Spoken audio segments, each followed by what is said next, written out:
నమస్కారం, welcome to Telugu stories book. మన ఛానల్లో కథలు మీకు నచ్చితే please like, share and subscribe to Telugu stories book. Hype ఇవ్వడం మర్చిపోకండి. ఈరోజు కథ లవర్ కమ్ హస్బెండ్ ఎపిసోడ్ 23. ఇంకా కథలోకి వెళ్తే, కృతి ఫాస్ట్గా 2 ప్లాస్టిక్ బుట్టలు తీసుకుంది. కృతి రిష్కు ఒక బుట్ట ఇచ్చి, నువ్వు ఇందులో అన్ని కూరగాయలు వేయి, సుమారు 1/2 కిలో ఉండేలా వేయని తను ఇంకో బుట్టలో వంట సామాగ్రి వేసింది. ఇద్దరు వెనక డోర్ నుంచి వెళ్లారు. వీళ్ళకన్నా ముందు ఇంకో జంట వాళ్ళకి కావాల్సిన ప్లేస్ సెలెక్ట్ చేసుకున్నారు. కృతి 4 బర్నర్స్ ఉన్న స్టవ్ సెలెక్ట్ చేసుకుని రిషి చేతులను బుట్ట తీసుకుని స్టవ్ పక్కన నీట్గా అరేంజ్ చేసింది. కృతి రిషితో మాట్లాడుతూ, నీకు కూరలు కట్ చేయడం వచ్చా అని అడిగింది. వచ్చన్నాడు రిషి. సరే, నేను చెప్పేది జాగ్రత్తగా విను. ఆలు, టమాటా, ఆనియన్స్, పచ్చిమిర్చి, కొత్తిమీర ఫాస్ట్గా కట్ చేయంటూ తను తెచ్చిన పెద్ద ప్లేట్ ఇచ్చింది. ఈ లోపు తాను బియ్యం తీసుకొని కడిగి రెడీ చేసింది. నిమ్మకాయలు కట్ చేసి రసం తీసింది. ఈలోపు అందరూ రావడంతో యాంకర్ పాప వచ్చి, అందరూ రెడీనా అని అడిగింది. అందరూ ఎస్ అనగానే, యువర్ టైం స్టార్ట్స్ నౌ అని అరిచింది. అంతే, కృతి ముందు కుక్కర్లో రైస్ పెట్టింది. ఇంకోవైపు రసం. రిషి ఆలు ఇవ్వగానే మూడో వైపు ఫ్రై. ఇంకోవైపు ఏమో కేసరి స్వీట్ మొదలుపెట్టింది. ఈ అరగంటలో చేసే పని మీదనే తప్ప ఎటూ చూడడం లేదు. మిక్సీలు అరేంజ్ చేశారు. అందరూ కంగారుగా మిక్సీ వైపు వెళ్ళడం, మళ్ళీ ఏదో మర్చిపోయినట్లు రావడం. కానీ కృతి మాత్రం జాగ్రత్తగా అన్నీ ఒక్కసారి పట్టుకుని వెళ్ళి రెడీ చేసి తీసుకొచ్చింది. అరగంట ఇంకో 5 నిమిషాలు ఉందనగా లాస్ట్ 5 minutes అని వినిపించింది. అందరూ వాళ్ళు చేసినవి నీట్గా అరేంజ్ చేస్తున్నారు. కృతి అంతా రెడీ చేసి స్టవ్ క్లీన్ చేసింది. రిషి తన్నే గమనిస్తున్నాడు. ఎంత నేర్పుగా జాగ్రత్తగా చేసింది. అస్సలు కంగారు కనపడదే. చిన్ను, నిజంగానూ గ్రేట్ బుడ్డి అనుకున్నాడు తన మనసులో రిషి. అంతే, స్టాప్ అని వినిపించి అందరూ ఆపేశారు. ఎవరో 2 జడ్జెస్ వచ్చారు. అందరూ వాళ్ళు చేసిన ఐటమ్స్ ఒక ప్లేట్లో అరేంజ్ చేశారు. వాటిని క్యారెట్స్తో, కొత్తిమీరతో డెకరేట్ చేశారు. ఒకరు రోటీ విత్ కర్రీ, ఇంకొకరు బిర్యానీ, కొంతమంది స్వీట్లు, అలా ఎవరికి తోచినవి వాళ్ళు చేశారు. జడ్జీలు అందరివి టేస్ట్ చేస్తూ కృతి వాళ్ళ దగ్గరకు వచ్చారు. చూస్తూనే ఆశ్చర్యపోయారు. అన్నం, పులిహోర, దద్దోజనం, రసం, ఆలూ ఫ్రై, టమాటా చట్నీ, కేసరి స్వీట్ అరగంటలో ఇన్నా అని టేస్ట్ చేశారు. ఒక 1/2 గంట తర్వాత యాంకర్ వచ్చి, ఇప్పుడు మీలో విన్నర్స్ని అనౌన్స్ చేయబోతున్నాం. And the winners sir Sukriti and Rishvik. అంతే, అందరూ చప్పట్లు కొట్టారు. రిషి, కృతి హైఫై ఇచ్చుకున్నారు. వాళ్ళిద్దరిని స్టేజ్ మీద పిలిచారు.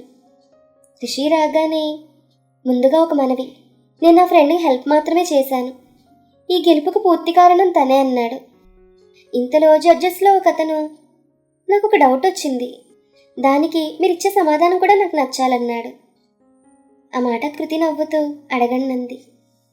దాంతో ఆయన, మీకు ఇచ్చింది చాలా కొద్ది టైం, మహా అయితే 2-3 ఐటమ్స్ చేయొచ్చు. అలాంటప్పుడు మీరు ఏ స్వీటో హాటో చేయొచ్చు కదా. ఇన్ని ఐటమ్స్ ఎందుకు చేశారు? ఏ నమ్మకంతో చేశారు? గెలుస్తారని అనుకున్నారా అని అడిగారు. అందరూ కృతినే చూస్తున్నారు ఏం చెప్తుందా అని. ఆయన అడిగిన ప్రశ్న కృతి మాట్లాడుతూ, ఫస్ట్ మీరు మాకు ఐటమ్స్ పిక్ చేసుకోవడానికి 10 నిమిషాలు టైం ఇచ్చారు. దానిలో 5 నిమిషాలు మాత్రమే నేను ఐటమ్స్ కలెక్ట్ చేశాను. ఇంకో 5 నిమిషాలు అన్నీ అరేంజ్ చేసుకున్నాం. మీరు అన్నట్లుగా నేను 1-2 ఐటమ్స్ చేయొచ్చు. దాదాపు అందరూ అలాగే చేస్తారు. అందుకే నేను కొంచెం డిఫరెంట్గా ట్రై చేశాను. నెక్స్ట్, మన తెలుగు వాళ్ళకి ఒక అలవాటు ఉంది. అసలు అలవాటు అనే కన్నా ఆనవాయితీ అనొచ్చేమో. మనం ఎన్ని తిన్నా సరే భోజనం చేస్తేనే కడుపు నిండినట్లుగా ఫీల్ అవుతాం మనం. అందుకే నేను ఏకంగా విందు భోజనం వండేశాను. ఇంకా లాస్ట్గా గెలుస్తారని అనుకున్నారా అని అడిగారు. నేను ఏ పని చేసినా గెలుపు ఆశించి చేయను. ముందు నా ప్రయత్నంలో లోపం లేకుండా పనిని మొదటి నుండి చివరి వరకు చేస్తాను. గెలుపోవటం అనేది మనం మన పనిని ఎంత బాగా ఇష్టంగా చేసామనే దానిపై ఆధారపడి ఉంటుంది. కాబట్టి నేను గెలుపు గురించి ఆలోచన లేకుండా నా గోల్ సాధించానంది. కృతి మాటలకు అందరూ చప్పట్లు కొట్టారు.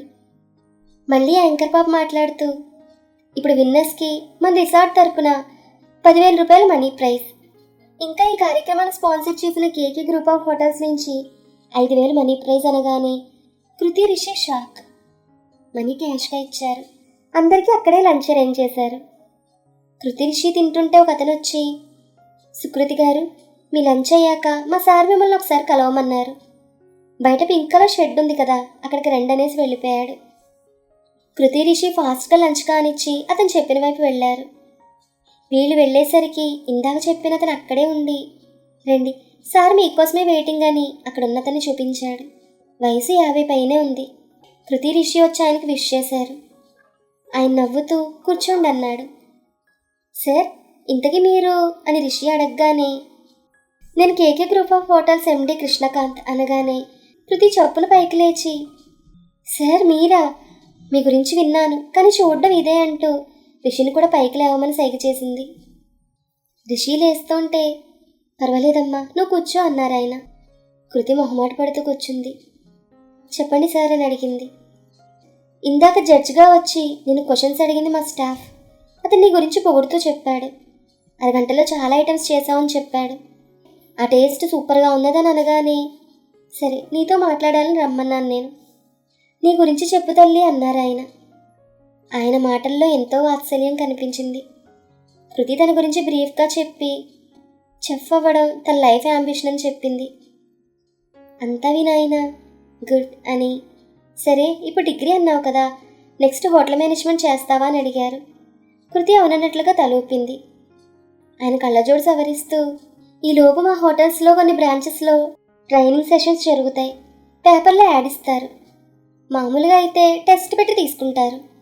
కానీ నువ్వు ఇక్కడే క్వాలిఫై అయ్యావు. మిగతా డీటెయిల్స్ మా పిఏ ఇస్తాడు. ఇంక మీరు వెళ్ళొచ్చు. ఆల్ ది బెస్ట్ అన్నారు ఆయన. కృతి లేచి, థ్యాంక్ యూ సార్, మీకెలా అంటూ మాట్లాడలేక ఆగిపోయింది. ఆయన నవ్వుతూ, పర్లేదు అంటూ రిషిని చూసి, ఏమో నీకదేంటి, నువ్వు చెఫ్ అవుతావా అని అడిగారు. లేదండి సినిమా హీరో అవుతానన్నాడు. ఆ మాటకి ఆయన రిషిని నక్సిక పర్యంతం చూసి, నీ కటౌట్ చూస్తే అయ్యేటట్లుగానే ఉన్నావు. ఎనీహౌ నీకు ఆల్ ది బెస్ట్ అంటూ షేక్ హ్యాండ్ ఇచ్చారు ఆయన. రిషి పిచ్చ హ్యాపీగా ఆయన చేయి తెగ ఊపేశాడు. దాంతో కృతి రిషి చెయ్యిలాగి ఇంక పద అంటూ కళ్ళురిమింది.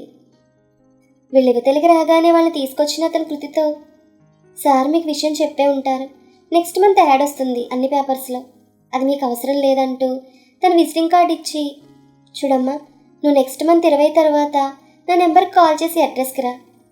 అప్పటికే మేము కొంతమందిని సెలెక్ట్ చేసి ఉంచుతాం. మీరు వాళ్లతో మా సెషన్స్కి రావచ్చు. అది 3 months కోర్స్. అవ్వగానే మా హోటల్స్లో పార్ట్ టైం జాబ్స్ పడతాయి. అవి రెస్టారెంట్స్ కావచ్చు, బేకరీస్ కావచ్చు. ఈ 3 months మీ పర్ఫార్మెన్స్ చూసి వాటికి సెలెక్ట్ చేస్తానని చెప్పాడు అతను. అది విన్న కృతి, ఓకే థ్యాంక్ యూ సార్ అంటూ రిషితో కలిసి వెళ్ళిపోయింది. అప్పటికే టైం 2 గంటలైంది. కృతి రిషితో, ఏంటి నువ్వు ఆయన కొవ్వు తెగ పడిపోయి మరీ షేక్ హ్యాండ్ ఇచ్చావు, ఏంటి కదా అని అడిగింది. ఓ అదా, ఆయన నేను హీరో అవుతానన్నాడు కదా, అందుకే పిచ్చ హ్యాపీ అనిపించింది. పనిలో పని మీకు సినీ ఇండస్ట్రీలో ఎవరైనా తెలిస్తే నన్ను రికమెండ్ చేయండి అని అడుగుంటే పోయేదన్నాడు కాలు ఎగరేస్తూ రిషి. దాంతో కృతి రిషి నెత్తి మీద ఒక్కటిచ్చి, ఓయ్ బుద్ధు, అప్పుడు కానీ నాకు ఇచ్చిన ఆఫర్ కూడా వద్దని ఇద్దరిని ఎగిరి ఒక తన్ను తన్నేవాడంది. అంతే అంటావా అన్నాడు రిషి. సరే కానీ నీకు బ్యాంక్ అకౌంట్ ఉంది కదా అని అడిగింది కృతి. ఉంది, ఏ? సరే పద వెళ్దాం అని కృతి అనగానే, ఎక్కడికి అని అడిగాడు రిషి. మనకు ప్రైజ్ మనీ వచ్చింది కదా, నీ అకౌంట్లో వేద్దాం. నువ్వు స్టార్ట్ చేయబోయే సేవింగ్స్ ఈ అమౌంట్తోనే మొదలు పెడదాం అంది కృతి. దాంతో రిషి, నాకొద్దు నువ్వే ఉంచుకో అన్నాడు. చూడు రిషి, నువ్వు నేను వేరు కాదు, మనమను. నీ గోల్ నీకే కాదు నాకు కూడా ముఖ్యమే. ఇంక నువ్వేం మాట్లాడుకో, ముందు నువ్వు పద బ్యాంకుకి వెళ్దాం అంది. అప్పుడేనా ఇంకాసేపు ఉండి వెళ్దాం అన్నాడు రిషి. చూడు రిషి, నా లైఫ్లో ఫస్ట్ టైం కాలేజ్కి బంక్ కొట్టి బయటకు రావడం. మా అమ్మ నాన్నకు తెలిస్తే ఇంకంతే. ఇవాళైనా వచ్చానంటే కేవలం నీకోసం. ఇంక మనం కాలేజీకి ఎక్కొట్టొద్దు. ముందు మన గోల్స్ అంటూ కృతి ఏదో చెప్పబోతూ ఉంటే రిషి లేచి కోపంగా ముందుకు వెళ్ళిపోయాడు. కృతి తన వెనకే వచ్చి, ఎందుకంత కోపం అని అడిగింది. రిషి ఏం మాట్లాడకుండా ఫాస్ట్గా నడుస్తున్నాడు. మనోడు చెక్స్ షర్ట్ వేసి టక్ చేసి ఎండగా ఉందని సన్ గ్లాసెస్ పెట్టాడు. కృతికి తెగ ముద్దొచ్చేస్తున్నాడు కోపంలో. నిన్నే రిషి, నువ్వేమో 6 అడుగులు కట్అవుట్, పెద్ద పెద్ద అడుగులు వేస్తూ వెళ్తే నాకు అందొద్దా, ఆగు అంటూ పరిగెత్తింది కృతి. కానీ రిషి ఆగలేదు. కృతి పరిగెత్తుకుంటూ వచ్చి రిషికి అడ్డంగా నిలబడి, 2 చేతులు ఎత్తి నన్ను ఎత్తుకోరా అంది. అయ్యో అయ్యయ్యో, మీరంటే మీ పేరెంట్స్కి వాల్యూ ఇచ్చి కాలేజ్ ఎగ్గొట్టకుండా వెళ్ళే సిన్సియర్ స్టూడెంట్, మరి నేను బేవర్స్ పోకిరి. అంతే కదా నీకు నీ బాబుకి ఫీలింగ్ నా మీద అన్నాడు రిషి. దాంతో కృతి కిసుక్కుని నవ్వింది. రిషి ఇంకా కోపంగా చూసి వెళ్ళబోయాడు. కృతి తన చేయిని పట్టుకుని ఆపింది.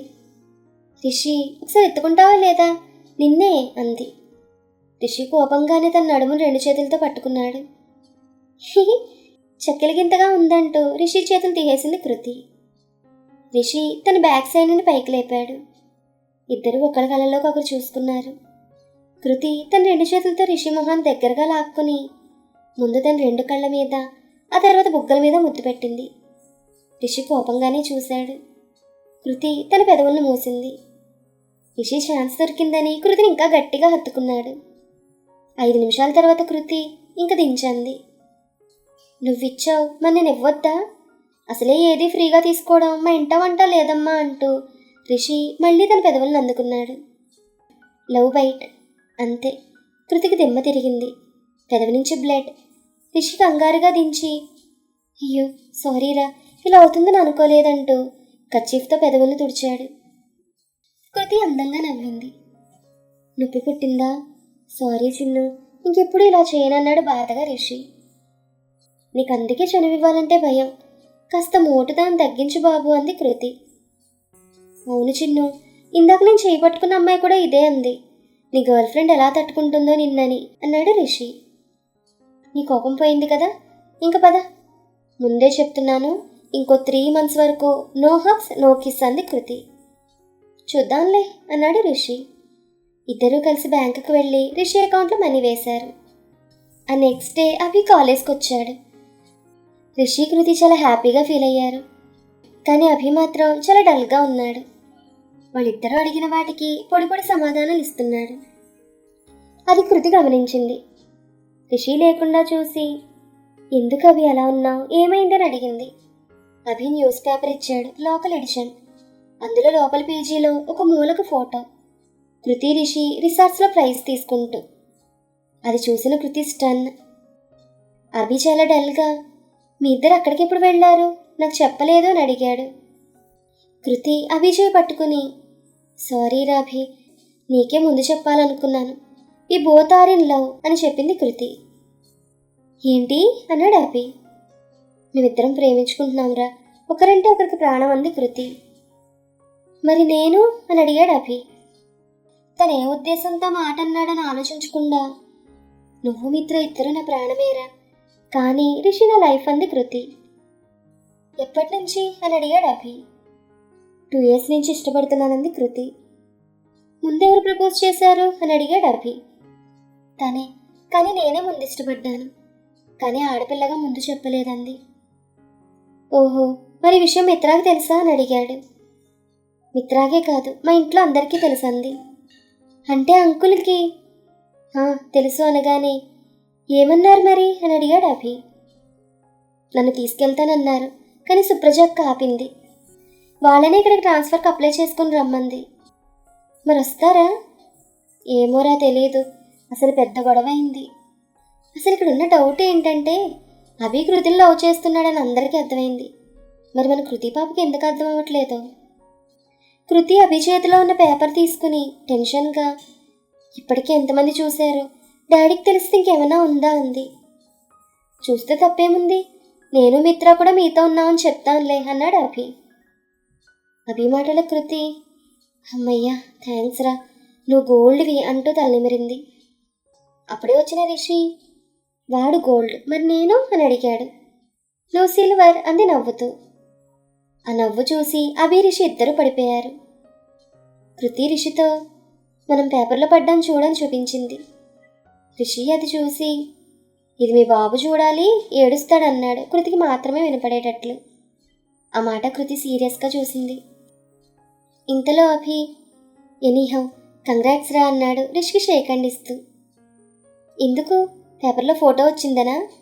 ఇదేం చూసావు, నీ ఫ్యూచర్లో అన్ని పేపర్స్ మెయిన్ ఎడిషన్లో నావే ఉంటాయి అప్పుడు అంటూ మళ్ళీ మొదలెట్టాడు రిషి. దాంతో అభి, బాబు కాస్త తట్టుకో, అందుకు కాదు నేను చెప్పేది, కృతిని జీవితం అంతా భరించడానికి రెడీ అయినందుకు అన్నాడు అభి.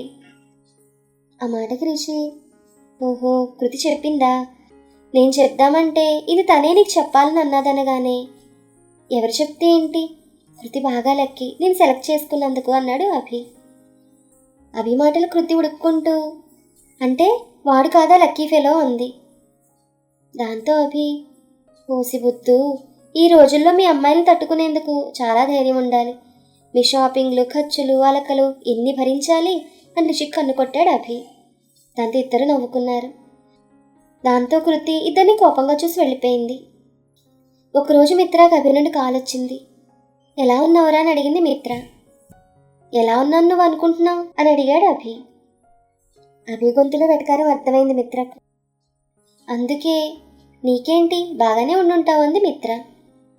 నీకు అలా కూడా అనిపిస్తోందా అని అడిగాడు అభి. ఏమైంది అభి, ఆర్ యూ ఆల్ రైట్ అని అడిగింది మిత్ర. ఇప్పుడే కదా అన్నావు నాకేంటని. అభి స్ట్రైట్గా పాయింట్కి రా అంది మిత్ర. కృతి రిషుల లవ్ మ్యాటర్ నాకు ఎందుకు చెప్పలేదు అని అడిగాడు అభి. అది కృతి వద్దందిరా, తనే నీకు చెప్తానంది అంది మిత్ర. మరి నేను కృతిని ఇష్టపడుతున్నాను, ఆ సంగతి చెప్పావా కృతికి అని అడిగాడు అభి.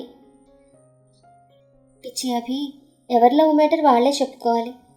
నీకు కృతి అంటే ఇష్టమని కృతికి చెప్పాల్సింది నువ్వు, అంతేగాని మిత్ర ఎందుకు చెప్తుంది. ఈ విషయం నువ్వు ఆలోచించలేక లేట్ చేసుకున్నావు.